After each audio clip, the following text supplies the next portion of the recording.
Hi guys, just me checking in again. I've just come back from a lengthy jog in some very bad air quality in Sydney that we have at the moment. Very poor air quality because of all the fires and the smoke. I'm sure you've heard on the news, but I had to cut it short because I really couldn't breathe well in that air. It's also started to rain just a little bit. There's been a storm that went over here this morning, but it's clear now, but it was just starting to rain again as I got back home. So I'll make this quick today.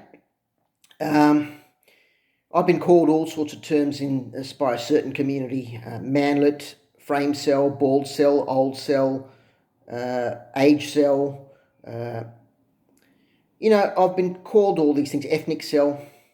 Uh, I know I'm not the best looking guy there, and that's not what women want these days. Women want tall, genetically fit men, muscular men. Look, a lot of it has to do with genetics for me.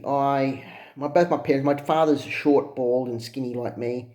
Uh, he's got a bit of a belly on his tummy as well. My mother, she's skinny as well. My sister's short and skinny like me, so it really runs in the family. It's genetically acquired. I'll be honest with you guys, I got onto growth hormones when I was 33, 35. Growth hormone precursors, secretagogues. Probably a little too late. The only thing they really did is help my eyesight a little bit. I guess it's a small consolation for the money spent, but at the end of the day, not really the results I wanted. I just wish my parents had a bit of hindsight when I was younger to know that when I would grow older, if I looked like them, I wouldn't be very successful in the dating scene. My parents practically had an arranged marriage, and they should have seen, maybe further down the track, that arranged marriages would never be the case 20, 30 years after they got married.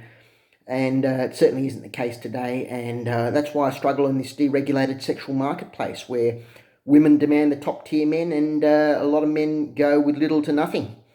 Um, and look, it's really not about confidence or personality, as a lot of women and good-looking men like to tell you. Really, at the end of the day, what it boils down to is your looks, your build, your height, your aesthetics, and just generally the genetics you're born with. And look, there's not much you can do otherwise.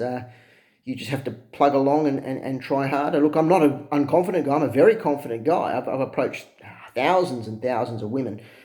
Uh, I've had a few relationships, a couple of asexual relationships mostly. But at the end of the day, um, when it comes to my age, with a lot of unrequited love in your mid-late 40s, and you look at young couples everywhere having a good time and in love, and you knowing that you never had that when you were their age, it really gets you bitter, really gets you depressed, really makes you angry that you could never partake in this, and you never will partake in this at my age.